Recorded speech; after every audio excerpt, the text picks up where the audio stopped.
Welcome to episode 113 of Lucretius Today. This is a podcast dedicated to the poet Lucretius, who wrote On the Nature of Things, the only complete presentation of Epicurean philosophy left to us from the ancient world. I'm your host Cassius, and together with our panelists from the EpicureanFriends.com forum, we'll walk you through the study of Epicurean texts, and we'll discuss how Epicurean philosophy can apply to you today. We encourage you to study Epicurus for yourself, and we suggest the best place to start is the book Epicurus and His Philosophy by Canadian professor Norman DeWitt. If you find the Epicurean worldview attractive, we invite you to join us in the study of Epicurus at EpicureanFriends.com, where you'll find a discussion thread for each of our podcast episodes and many other topics. Today we continue our review of Epicurus's letter to Herodotus, and we introduce Epicurus's views on principles of clear thinking. Now let's join Martin reading today's text. First of all, Herodotus, we must grasp the ideas attached to words in order that we may be able to refer to them and so to judge the inferences of opinion or problems of investigation or reflection, so that we may not either leave everything uncertain and go on explaining to infinity or use words devoid of meaning. For this purpose, it is essential that the first mental image associated with each word should be regarded, and that there should be no need of explanation if we are really to have a standard to which to refer a problem of investigation or reflection or a mental inference. And besides, we must keep all our investigations in accord with our sensation, and in particular with the immediate apprehensions whether of the mind or of any of the instruments of judgment, and likewise in accord with the feelings existing in us, in order that we may have indications whereby we may judge both the problem of sense perception and the unseen. Having made these points clear, we must now consider things imperceptible to the senses. First of all, that nothing is created out of that which does not exist. For if it were, everything would be created out of everything with no need of seeing. And again, if that which disappears were destroyed into that which did not exist, all things would have perished, since that into which they were dissolved would not exist. Furthermore, the universe always was such as it is now, and always will be the same. For there is nothing into which it changes. For outside the universe there is nothing which could come into it and bring about the change. Moreover, the universe is bodies and space.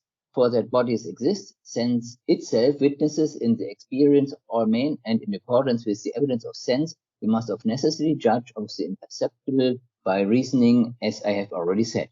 And if there were not that which we term void and place and intangible existence, bodies would have nowhere to exist, and nothing through which to move, as they are seen to move. And besides these two, nothing can even be thought of either by conception or on the analogy of things conceivable, such as could be grasped as whole existences, and not spoken of as the accidents or properties of such existence. Furthermore, among bodies some are compounds, and others those of which compounds are formed. And this latter are indivisible and unalterable, if, that is, all things are not to be destroyed into the non-existent, but something permanent is to remain behind at the dissolution of compounds. They are completely solid in nature and can by no means be dissolved in any part. So it must needs be that the first beginnings are in indivisible corporeal existence. Moreover, the universe is boundless, for that which is bounded has an extreme point, and the extreme point is seen against something else, so that as it has no extreme point, it has no limit. And as it has no limit, it must be boundless and not bounded. Furthermore, the infinite is boundless both in the number of the bodies and in the extent of the void. For if on the one hand the void were boundless and the bodies limited in number, the bodies could not stay anywhere, but would be carried about and scattered through the infinite void, not having other bodies to support them and keep them in place by means of collision. But if, on the other hand, the void were limited, the infinite bodies would not have room wherein to take their place. Besides this, the indivisible and solid bodies, out of which two the compounds are created and into which they are dissolved, have an incomprehensible number of varieties in shape. For it is not possible that such great varieties of things should arise from the same atomic shapes, if they are limited in number. And so in each shape the atoms are quite infinite in number, but their differences of shape are not quite infinite, but only incomprehensible in number. And the atoms move continuously for all time, some of them falling straight down, others swerving, and others recoiling from their collisions. And of the latter, some are borne on, separating to a long distance from one another, while others again coil and recoil whenever they change to be checked by the interlacing with others, or else shut in by atoms interlaced around them. For on the one hand, the nature of the void which separates each atom by itself brings this about, as it is not able to afford resistance, and on the other hand, the hardness which belongs to the atoms makes them recoil after collision to as great a distance as the interlacing permits separation after the collision. And these motions have no beginning, since the atoms and the void are the cause. These brief sayings, if all these points are borne in mind, afford a sufficient outline for understanding of the nature of existing things. Martin, thank you for reading that for us this morning. We're now entering a new phase of the letter to Herodotus that is going to take us through the rest of the letter in terms of a relatively deep discussion of physics. But before we go into that, I think it'd be very important for us to sort of drop back and make sure we talk about the big picture before we get too far into the details. As we were talking just before the episode started, it looks to me like what we may have just covered through line 45 here might be roughly equivalent to what Lucretius takes the entirety of book 1 of his poem to discuss. And so here we have in what you just read probably the most basic aspect of the Epicurean system of physics. And it's very intriguing to me that the very last line you've read, these brief sayings, if all these points are borne in mind, afford a sufficient outline for our understanding of the nature of existing things.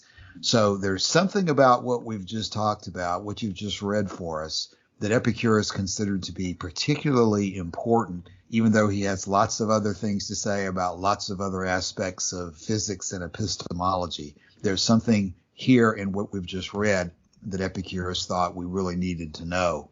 And also mentioned before we started the podcast today that it's interesting to compare this section to what we think existed as the 12 fundamentals of nature.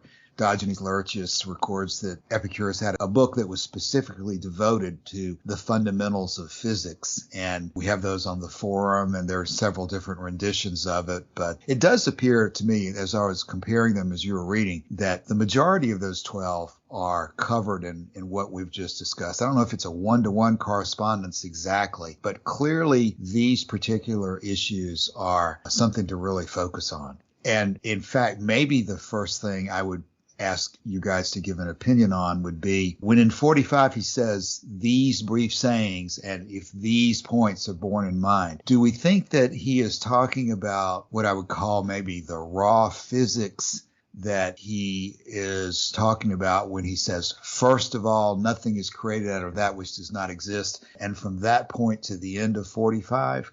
Or do we also think that he's including what we started the reading today with, which would be the issue of grasping the ideas attached to words and the issue of how to keep our investigations in accord with our senses? We're going to talk about those in more detail. But Joshua, since Martin's already read, what points do you think he's saying afford a sufficient outline for our understanding of the nature of existing things?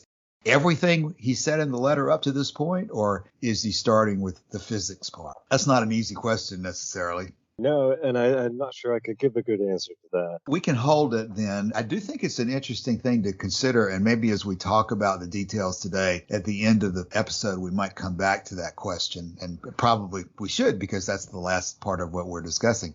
But there is, in what we're discussing today, these first two paragraphs. So let's go back and start with those. I think we talk about this one pretty frequently where he says we must grasp the ideas attached to words in order that we may be able to refer to them and judge the inferences of opinion, so we may not either leave everything uncertain or go on explaining to infinity or use words devoid of meaning. What do you make of that? To me, I think that part of what he's trying to get around here is this problem that you'll see in philosophy, which is that there can be quite a lot of bickering over words, but to get around that and to get into the actual heart of the problem that you're trying to use those words to discuss, if you never get through the problem of language and into the actual meat of the conversation or the inquiry, as we're trying to do here, you're getting nowhere, right? You're absolutely right, though, to say that we do bring this up quite a lot. One of the aspects of it, Joshua, that sometimes gets discussed relates maybe to this issue of the nature of language, in that some people, I think, assert that there may be, to some extent, a natural meaning of a word, that because of the way vocabulary and language arises in human development, there may be something that is, I don't want to say intrinsically connected, because that's probably exactly the wrong way to say it, but that there's something natural about what a particular word should mean, as opposed to entirely a matter of convention in terms of how we define things. I don't know if I've even expressed that well enough to discuss it. I don't know if we have even a consensus on whether the ideas attached to words are totally a matter of convention between humans. Is that something that we would agree on or not?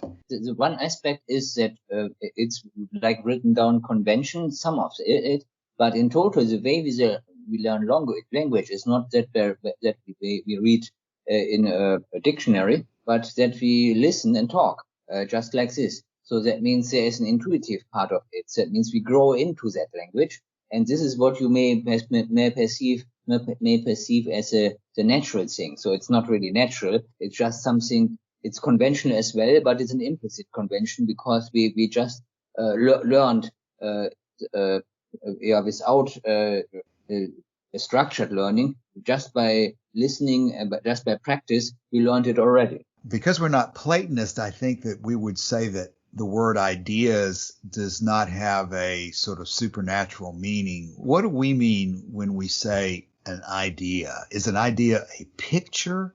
Is an idea a definition made up of words?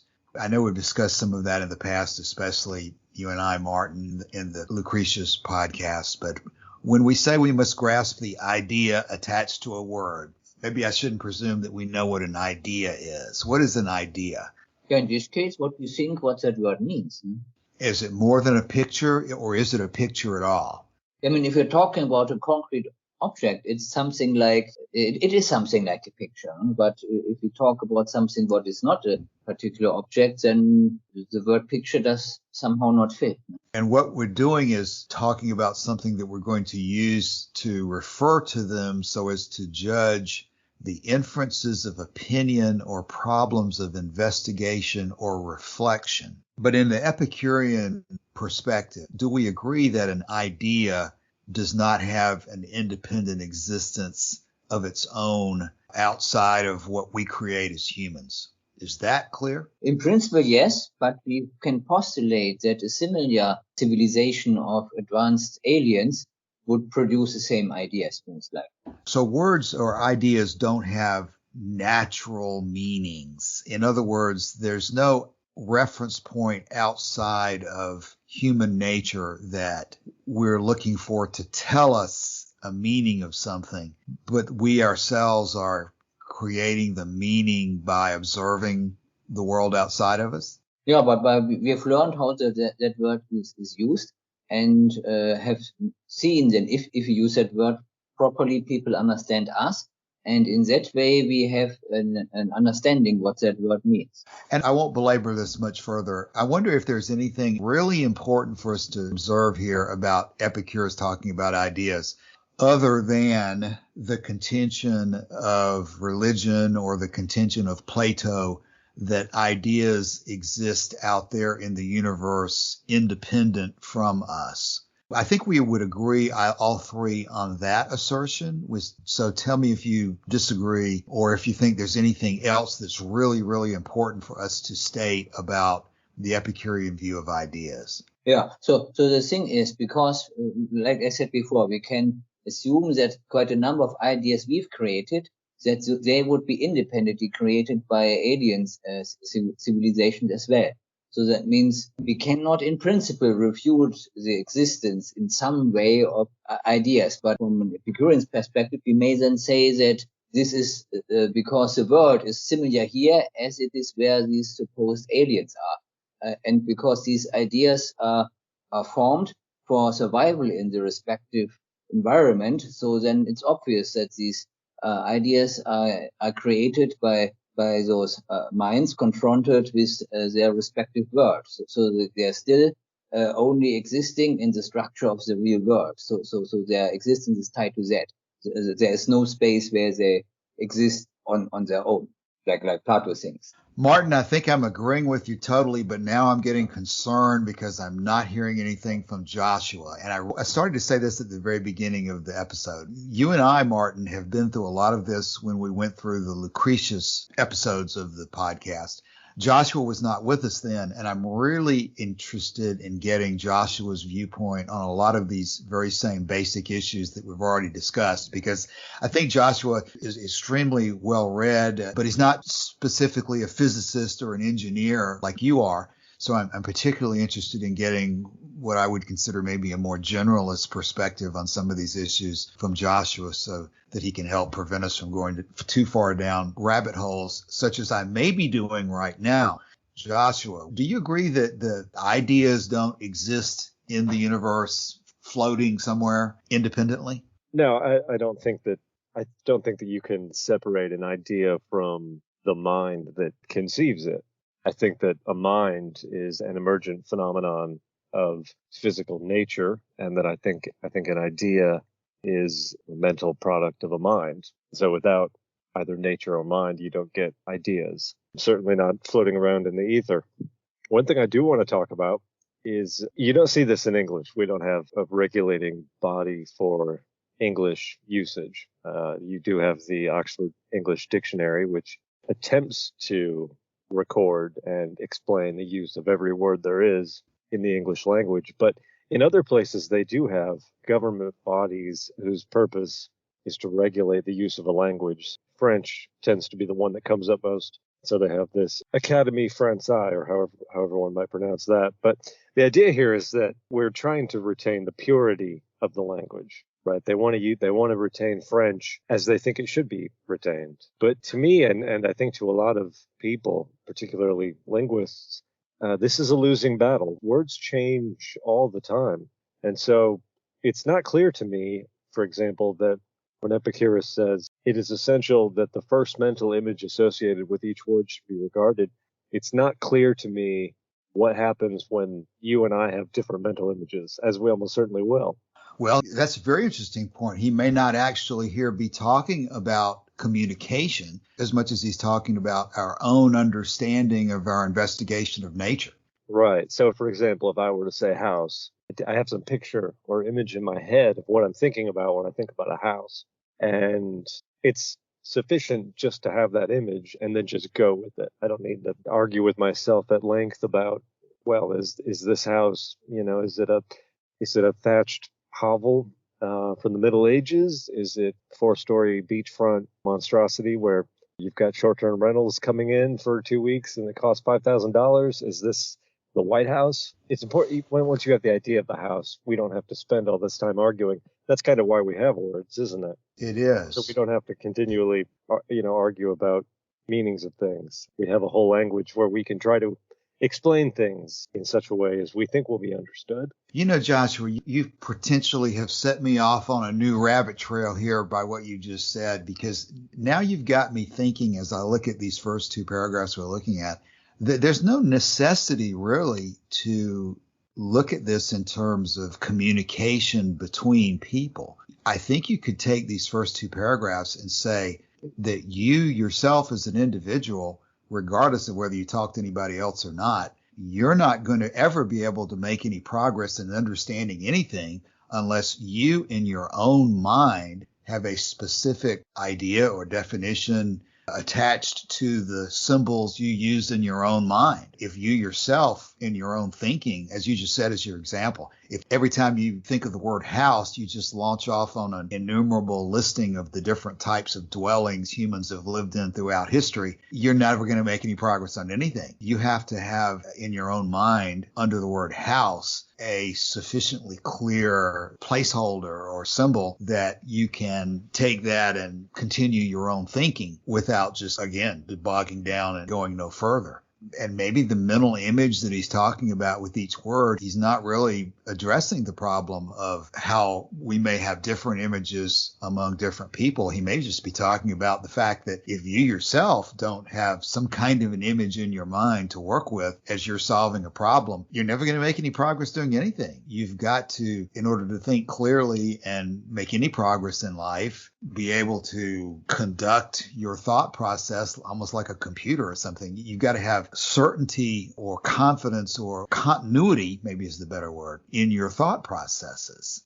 So you've really got me wondering now, and that might be a productive way to look at some of this, because you've got the eternal problem of different people using different languages and meaning different things. That's what I think we're presuming that he's talking about, that the word cow or anything else, you can use all sorts of different languages, and it can mean all types of different cows and so forth. And there's no way around that problem. You're always going to have to account for those differences in individual experiences. But if Martin, for example, is attempting to work through some type of an engineering or physics problem, he's not interested in ambiguities among different languages or cultures or times. He's attempting to unwind exactly what's going on using symbols and words in his own mind. Then those have to be clear without regard to talking to somebody else. So I don't know if that really means anything or not, but I do think that leads me in a different direction of thinking about some of this.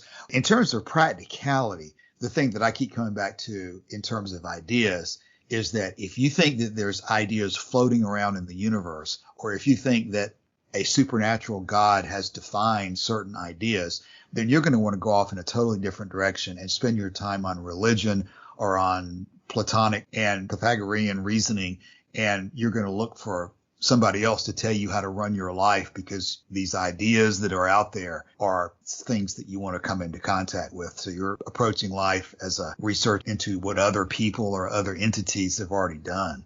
But I think Epicurus is saying that the nature of the universe is that there are no floating ideas out there.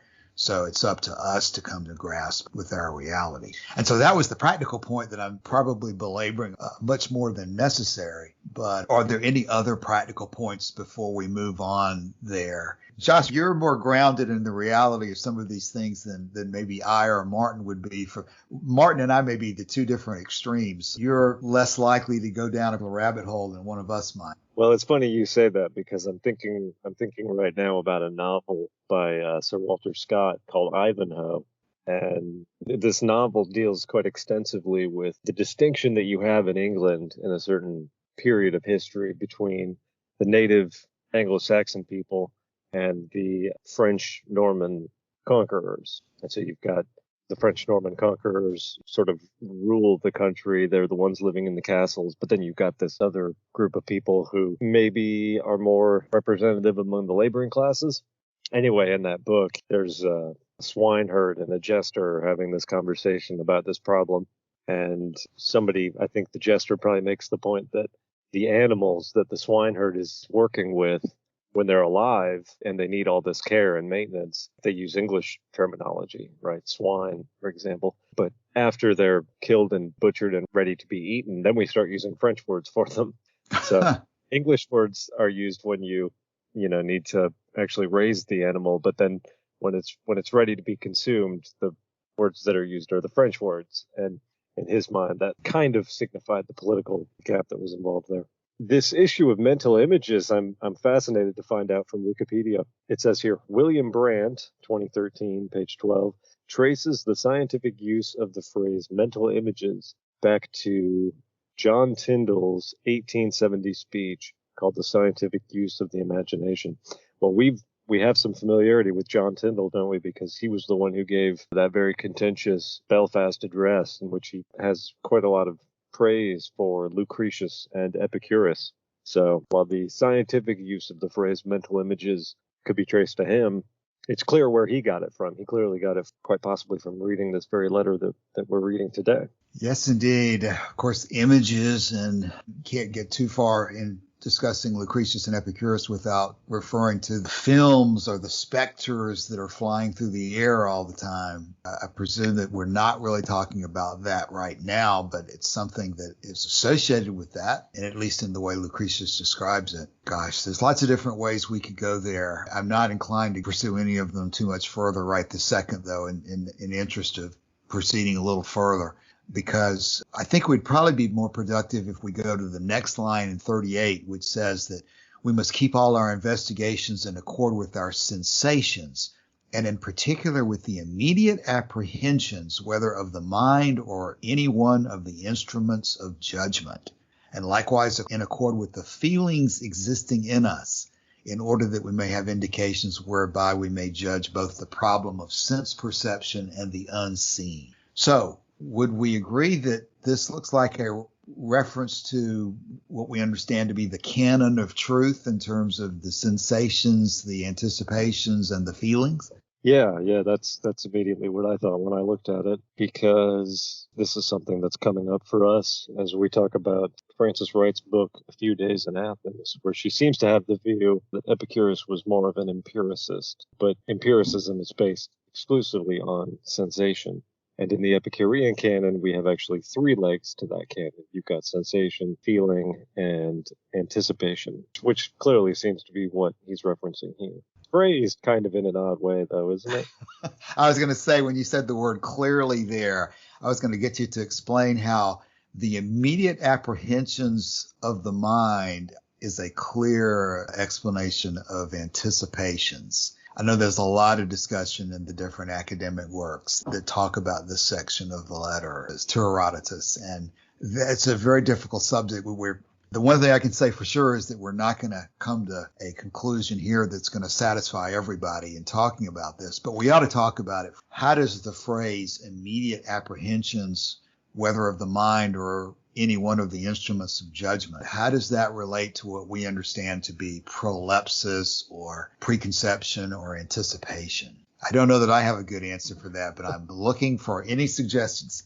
This continues to be one of the more difficult problems in Epicurean philosophy to get a hold on. It is exactly how these different legs of the canon fit together and what each one signifies. Because you're right to point out this issue of the prolepsis it's not entirely clear what's being talked about here. But if we're using the letter to Herodotus as sort of a high-level summary, let's do the best we can to try to come up with something that gives us a hook to put our hats on at the very least. I mean, the first one about keeping our investigations in accord with our sensations, I think most people would say that's the five senses: seeing, hearing, feeling, touching, smelling, and tasting. I think most people would say that that's correct. And then likewise in accord with the feelings existing in us, I think most people are going to say that's a reference to pleasure and pain. Any hesitation on the feelings as a reference to pleasure and pain? No. What's that quote? The feelings are two, pleasure and pain. Where does that come from? I think that comes from Diogenes Laertius in his discussion of the canon. So that's what comes to my mind too. And then when we talk about the immediate apprehensions, whether of the mind or of any one of the instruments of judgment. Now, that appears to be, when he said the or in that is kind of interesting. I don't know how you read that or there. Let me see if Hicks does it the same way. Hicks says, now, next we must by all means stick to our sensations. That is, simply to the present impressions, whether of the mind or of any criterion whatsoever. And similarly to our actual feelings, in order that we may have the means of determining that which needs confirmation and that which is obscure. Now, that's a significantly different one. And then Young says, next we must by all means stick to our sensations, that is, simply to the present impressions. That looks like the same as Hicks. So I think this issue of the anticipations, or sometimes it's called preconceptions, the word prolepsis, in my understanding, started out as this rhetorical ability, sort of the ability to anticipate what an opponent in debate might say to you and to be able to come up with a response to that. Another example I could give would be in chess, where you're trying to anticipate their next couple moves.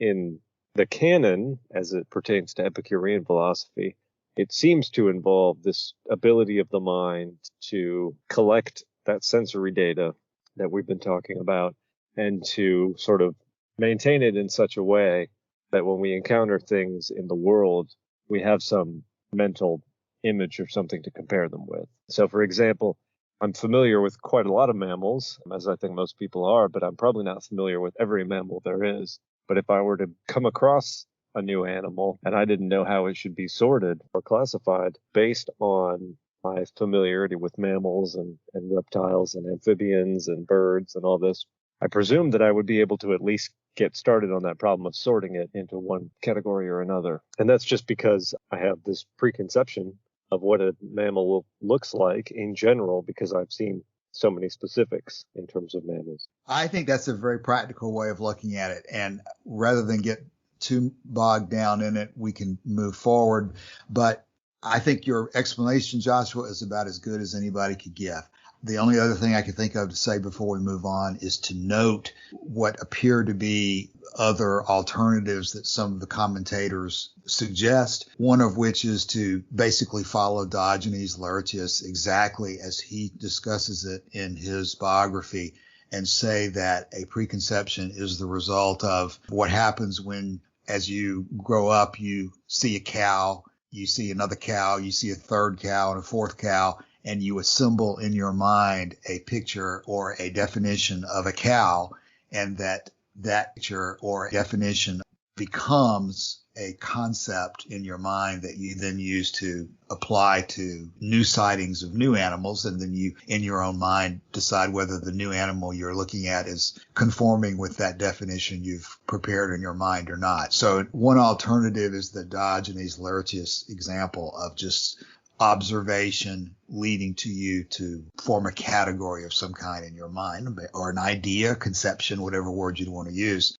There's another suggestion out there that DeWitt advances, that there's more to it than that, and that Epicurus was suggesting that preconceptions involve either of two things. In Cicero's On the Nature of the Gods, Velleius discusses preconceptions and anticipations being something that all men are born with, that leads them to form ideas about the nature of divinity. And so there is a potential meaning involved here of something that's unfolding from your sort of genetic makeup that you're born with. So there's that option. And then there's the thing that we've mentioned previously, that there is an Epicurean theory about the mind itself being able to receive what he calls images or specters that are floating through the air. Seems to be a poor way to describe it, but for lack of anything better, that's what they're saying, is that everything puts off images of atoms that flow from the structure of each thing, whether it's a tree or a flower or anything else, and that those images going through space can actually evoke responses within our brains or our minds without being actually seen visibly through our eyes. So there's a number of ways out there that the commentators of the Epicurean text found it may be involved in the formation of anticipations. And it's just an unfortunate situation that the text do not seem clear enough to allow us to really be certain as to which of those or some other interpretation of all of them is really the case. But at any rate, when we're discussing anticipations, there's a couple things that are potential possibilities. And as Epicurus suggests, in terms of thinking about things, when you don't have enough information to be sure which of several options is correct, you need to keep an open mind until you do have more information. So that's about all I think I can say about anticipations. We seem to be satisfied, at least, that when we talk about the preconception of a cow, after seeing several different cows, this is not anything to do with the Platonic ideal form of cowness. Yes, exactly. That's what I've done a very poor job of emphasizing today. And I've used far too many words and said far too many rambling things. But I really do think it comes back to that being the most important thing for us to keep in mind about this issue of anticipations or ideas or anything else, that there is not a supernatural realm or a Platonic realm that defines these things from the beginning of time for us. And that fact, that the rejection of those contentions is hugely important else. It basically means that we're largely on our own as human beings, as living things. And many of the implications of Epicurean philosophy flow from that observation alone. Okay, so last thing before we move further, in order that we may have indications whereby we may judge both the problem of sense perception and the unseen. And then the next sentence says, having made these points clear, which is kind of funny as we ramble through it, we must now consider things imperceptible to the senses. So is he not making the point here that for those things that are perceptible to the senses, we've just been discussing the three elements of the canon that we are to use in order to reach opinions about those things. And there's sort of a dividing line between how we attack those things which are perceptible to the senses and how we attack those things that are imperceptible to the senses. Let's talk about that for a minute. Is there a dividing line? Is there a difference in the way we approach things that we can see and touch and feel and taste and smell versus those things that we can't? Well, the problem here is we're coming into this issue of atoms and void, and atoms are imperceptible to the senses because they're so small, right? And of course, what you don't have in the 3rd and 4th century BC in Athens is a scanning electron microscope, whereby you might actually get to look at one. So the question that he seems to be raising here is, having made it clear that the canon of truth or epistemology deals with sense perception, how do we get a handle on things that we cannot perceive with our senses, which will include atoms? And so, as you see from Lucretius, there's a number of ways you can do this, right? But most of it is reasoning by, I don't know if you call it circumstantial evidence, but for example, there's that image of the statue by the city gate where people always rub the statue in a certain place, and that part of the statue gets worn smooth, and they're actually wearing away the atoms of bronze every time they do that. Right. Now, you call this deductive reasoning. Is that correct? I especially want Martin to validate that. Martin, are we talking about deductive reasoning? No. What are we talking about? Inductive reasoning. Inductive? Yes. Yeah, that's what I would say as well. Inductive. Deductive reasoning is such that the conclusion will always be true if the premises are true. From the general to the particular versus from the particular to the general. Is that not also a way of describing it? It's a problem because any fan of Sherlock Holmes will do very poorly in a course on logic because the terminology used by Arthur Conan Doyle is almost always wrong, as I learned to my detriment. Also called deductive reasoning, this act uses a logical premise to reach a logical conclusion. Deductive reasoning is often referred to top-down reasoning. So yeah, you're right. Inductive reasoning is the act of making generalized conclusions based off of specific scenarios. Deductive reason is the act of backing up a generalized statement with specific scenarios. So, for example, if let's say you saw a couple of gray squirrels, and so you convinced yourself, okay, these squirrels are gray, therefore all squirrels are gray. Okay, that's what I want to know. Is that inductive or is that deductive? Well, I'm not sure I phrased it correctly, actually. But that is a good example, though. I've seen 15 squirrels, and I conclude from seeing 15 squirrels that all squirrels are gray. That's inductive.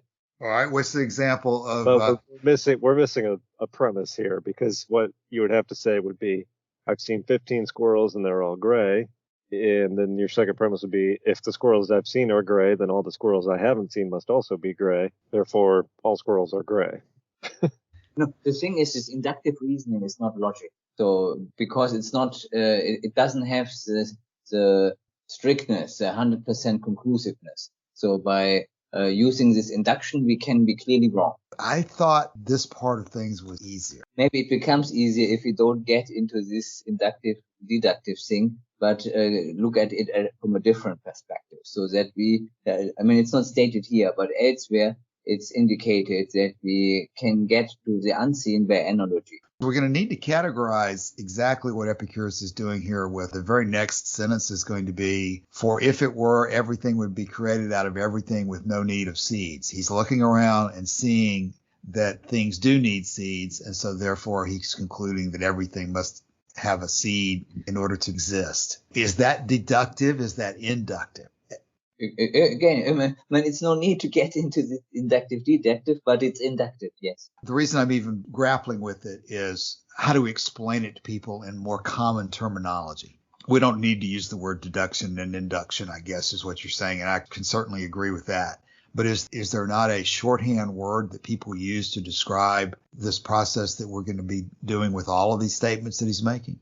I know DeWitt talks about chain reasoning and so forth. I mean, some of them is definitely deductive, and this is what that section in DeWitt refers to, so that he uses chains of syllogisms to get from something what he has established to how it is applied. But now we are looking at from a different perspective. We want to understand how did he get to these basic things. No? So, and that is then an inductive path, because he starts from nothing except the observations, and that means this is necessary inductive. Well, this is a very important discussion for us to have then. How do we explain this to normal, ordinary people who are not familiar with terms like deductive versus inductive? How do we give them something to easily grasp?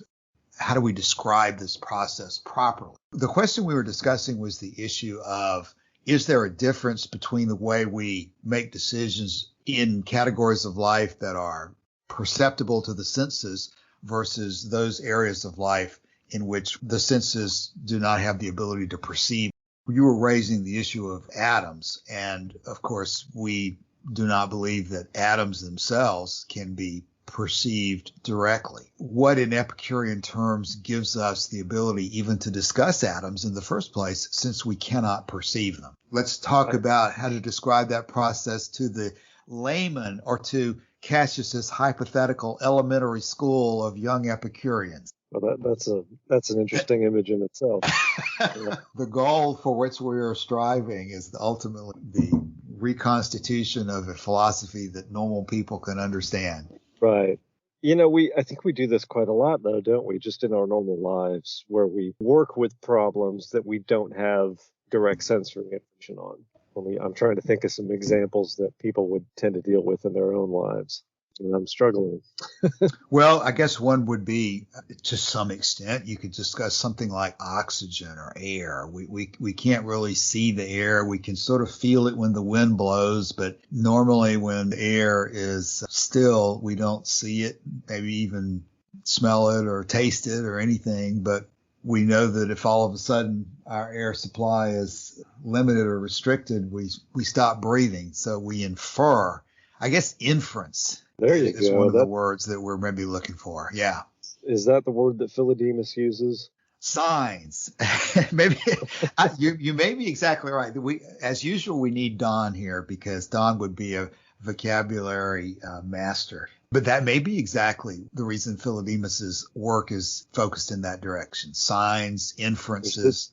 There's this book called Philodemus on Methods of Inference, a study in ancient empiricism by Estelle Allen de Lacy and Philip Howard. Yes, that I regularly refer to at the Epicurean Friends Forum as having one of the best descriptions in the appendix of this topic of whether Epicurus was an empiricist or a logician or not. So maybe for now we just talk about inference and leave the problems of formal logic to another day or later on. But this particular rabbit hole was uncovered because we're talking about the differences between dealing with those things which our senses can perceive and those things which our senses cannot perceive. With those things that our senses can perceive, he is stressing that we keep all our investigations in regard with the sensations and anticipations and the feelings. But when we start talking about things that are not perceptible to the senses, we have to use another method, and that is a method of inference from observation that involves reasoning. Right. I really do think this is something that people deal with, quite a lot. For example, if you were to blow a balloon up, you can't actually see the air that fills the balloon, but you know that there's air inside the balloon, or you know that there's positive pressure inside the balloon that's causing it to expand relative to the pressure outside the balloon. And you know that whether or not you can measure it directly or not. You can measure the results of the different changes in pressure, but you never really are able to perceive using your five senses the air that's making the changes. Right. I think there are some examples that Lucretius gives in Book 1. This would be an example of how he fills in additional details that we don't have here in the letter to Herodotus. Which I could give a number of these details. He talks about how, when someone's baking a pie in the next room, you can smell the pie even though there's no open door or open window, and the smell is going through the walls or something like that. Or sounds that go stone, or things that we perceive to be solid, like stone, for example, turn out to actually be porous. So there are all these little channels through which things can pass. He talks about how water can wear down stone. So you have, think of like the Grand Canyon, for example, just worn away by air and water and freezing and thawing. And so all the atoms that made up that rock have been rubbed away, and they didn't disappear. They still exist somewhere, because nothing can be destroyed in that way, but they've been worn off and carried away somewhere else. Right. I have one more thing to throw in here, and then we're just going to move forward. I think there's a good analogy here between what we discussed very recently here on the podcast with the letter to Torquatus, because looking at line 30 in Book 1, Torquatus is talking about the issue of Epicurus saying that there is no reason for debate to show why pleasure is a matter for desire and pain is a matter for aversion. And here's the quote that I think is directly relevant. These facts, he thinks, are simply perceived, just as the fact that fire is hot, snow is white, and honey sweet, no one of which facts we are bound to support by elaborate arguments. It's enough merely to draw attention to the fact. But there's a difference between proof and formal argument on the one hand, and a hint and a direction of the attention on the other. The one process reveals to us mysteries and things under a veil, so to speak.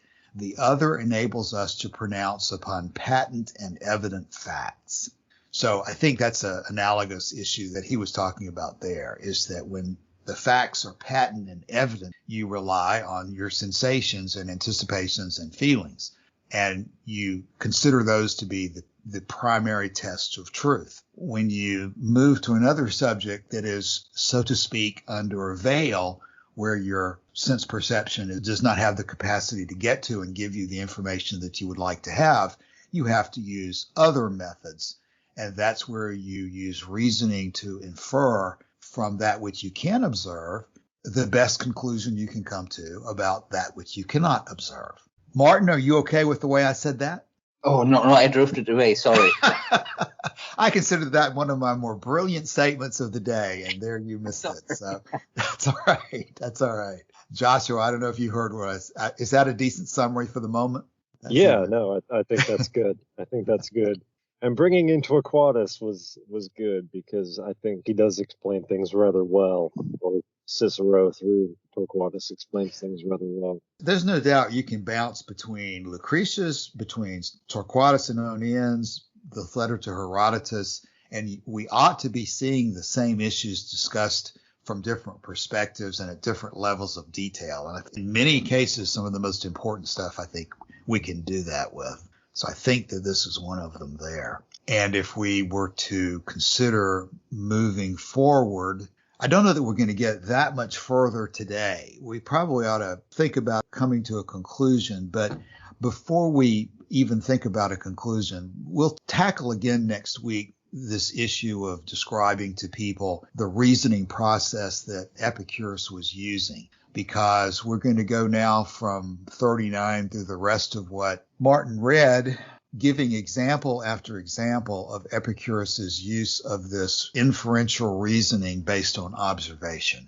That's a whole lot better than trying to classify it as deductive or inductive or some other type of reasoning. It's inference based on observation and how best to do that. I think we also have some examples in Torquatus about that, because I think that near the end of the Torquatus section, he talks about reasoning based on analogy and comparison, as opposed to what you might call a more abstractly syllogistic logical reasoning. But again, that's something we can talk about in regard to the details.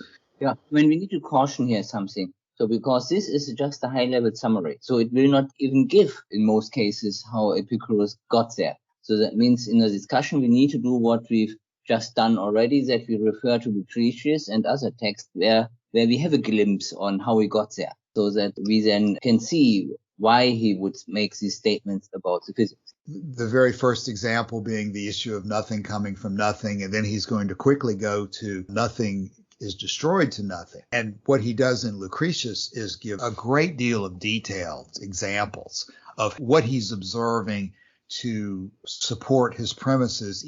Each of the issues in that bit of reasoning he gives examples of. And if he could not give examples, then the reasoning itself would be presumably invalid. I think that's the whole issue here, is that your reasoning has to be backed up by evidence in order for it to be considered to be valid. And for better or for worse, as we go through Herodotus, we're not going to see those details. If some particular issue catches our attention, we can refer back and talk about each one. I don't really know whether we should do that as we go forward the next couple of episodes or not. We'll just probably let Joshua maybe guide us in terms of which ones we think need more explanation or more or less satisfying than others. But since we're trying to approach it from a higher level perspective here, we're probably going to want to defer some of that detail.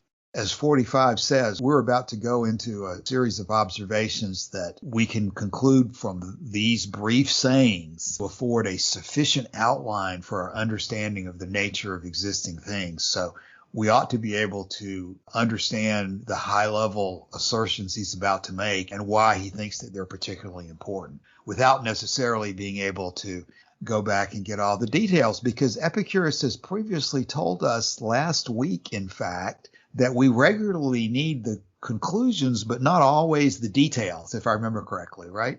That was one of the things we read last week.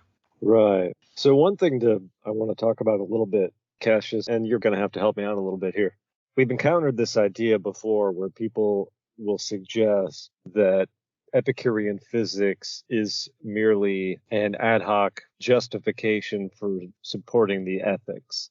In other words, he didn't actually do any work to come up with the physics. Or do you know what I'm trying to say here? There's people who think that the physics were invented merely to support the ethics. Yeah, he was attempting to simply justify his ethical conclusions by coming up with a set of scientific assertions, regardless of the truth of those assertions. Yes, that's kind of what I'm talking about. Yeah.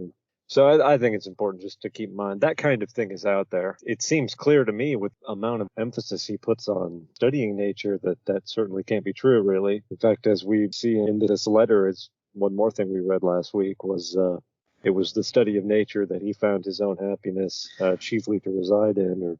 Right. And you know, Joshua, comparing Lucretius again to this letter to Herodotus was written as a summary to a student who already had been studying the system. Lucretius was writing a letter to Memmius, who, for all we know, didn't know a thing about Epicurus. So when Lucretius is explaining it to Memmius, he's giving all the detailed observations that support the argument. And I think that's part of where you're going, is that when you're trying to convince someone, even convince yourself, of the truth of the assertions of Epicurean philosophy, you need to point to the evidence that shows why you're making these assertions. You have to prove to yourself or to someone else using observation that this is true. Because yes, truth is important. Truth is everything when you're uncertain as to what's right and what's wrong. But when you're Herodotus, when you're someone who already knows this, you're really looking to give that person a way to summarize it in his mind and deal with it with more quickness. Rapid use of the information, I think, is the way Epicurus described it earlier, too. So I think what I'm attempting to do here is emphasize what you said, that these assertions about physics are not just, from Epicurus' point of view, they weren't invented just to justify his ethical conclusions. His ethical conclusions arose from these observations, which he tied to reality. These are the things he observed. And so whatever he concludes has to be based on the reality of what he observes. And the most important conclusion of what he observed is that these ideas, these concepts, these ways to live don't exist just floating out there in the universe or given to us by God, because our observations about the nature of the universe tells us that those things don't exist. Very good. Very good. Well, I don't have much more to add to that. Certainly, Lucretius does go into quite a lot more specifics on these issues than we get in this letter. That's not a problem necessarily, that this is, as we've been saying, a high-level summary. Whereas I'm going to use this opportunity again to bring up one of my favorite quotes from Lucretius, and I get that from the Rolf Humphreys translation, where he says something to the effect of, "If you stray even a little, my honeyed tongue from my rich heart will pour such inexhaustible potions from its sources that slow old age, I fear, will creep in before I have exhausted speaking over one item only," or something to that effect. So if you want to know more about what's being talked about here, Lucretius has a lot more for you. So anyone who hasn't had the chance to read Lucretius, and if you're interested in this kind of thing, Epicurus's letters are good, but they don't have the comprehensive look at the issue that you're going to find in Lucretius, which is quite a lot longer. I have one more story to tell from one of our meetings last week, but I think I'll save that for my concluding comments. So let's just go to concluding comments. Martin, observations about today? I don't have a conclusion yet. Okay. Joshua, anything beyond what you just said? Oh, I think that what I just said is going to have to stand in for my conclusion. Okay. All right. Well, what I wanted to say, and Joshua, I don't know if you're going to be able to join us tonight for this episode of the A Few Days in Athens book review. We missed you last week. But what I was going to bring up from last week is that one of the participants, Scott, was discussing his view that identity was something he raised. We ended up talking sort of about flags. We're talking a little bit about some current events while still trying to stay away from the politics of it. But Scott was raising the point that identity can be a very dangerous thing. If you end up identifying with some particular group or position, rather than being more flexible as an individual, it's much easier to get into fights, I guess, is one way of summarizing what we're discussing. And Kevin, who is actually a philosophy professor, made the joke about, oh, you've been to Belfast or Northern Ireland, with the point being that I think both levels of detail are very critical. If you just simply look at flags, if you simply look at the highest level, you get divorced from practical application in the social realm. If you just look at what outward appearances are, the flag or something like that, it's very easy to get polarized and to ignore all the complexities that are involved in whether you can really get along with somebody or not. And it's much easier to start fighting over issues that really don't make any difference in the end. But on the other hand, if you totally ignore flags and you totally ignore identities, you can easily end up dead very quickly if you're faced with a fork in a road and one has a flag of your country and the other has a flag of the other country that's at war with you, and you go down the wrong road and you just ignore those flags. You can end up dead very easily as a result of ignoring the information that those flags do provide. So the point being that both levels are important. Herodotus level allows you to crystallize the information in your mind, make it into something that's understandable for you, that allows you to rapidly refer to it when you need it. But at the same time, the level that Lucretius provides, or that Epicurus provided in his full 37 books on nature, that's where you learn the material and gain the confidence that there's good reason for it to be accepted, because it's so important that the things that we discuss be true and not just something that we find comfortable. Because maybe what we find comfortable is going to kill us. We often choose pain in the short term in order to achieve greater pleasure. And so unless we're intelligent about how we make those choices between pleasure and pain, we can defeat the purpose of our ultimate choice, which hopefully is to achieve greater pleasure from whatever the immediate choice is that we choose. So that's a long way of saying that even though Herodotus doesn't contain the detail and Lucretius does contain some of the detail, the letter to Herodotus is probably as important, or potentially even more important for us than Lucretius is, because if we can't summarize the philosophy in general principles that we can work with rapidly, then we haven't achieved it. Right. Okay. And there's This is a principle of gauging how well you understand any subject is, can you explain it to a 5-year-old? Because if you can't explain it to a 5-year-old, you don't understand it as well as you think you do. So perhaps because I cannot explain prolepsis to a 5-year-old, maybe I don't understand prolepsis as well as I think I do. We laugh about that, but I think that should be our goal. The Epicurean youth movement. We have to be able to explain things to 5-year-olds at an appropriate level for a 5-year-old, and then through the rest of life as well. I do think that as we work on the forum, the ability to explain things to other people and putting them in new forms and creating new ways, whether it's by video or by audio or music or art, painting, and so forth, that's where we deepen our understanding of how to apply the philosophy, and we get a lot of enjoyment out of it at the same time. Because despite all the rambling that I've done today, I have enjoyed the discussion as always, and I hope some people have gotten some benefit out of it. Okay, I hope to see one or both of you in our next A Few Days in Athens episode, and we'll come back next week and continue with the letter to Herodotus. So thanks, and talk to you soon. Sounds good. Okay, bye. Bye.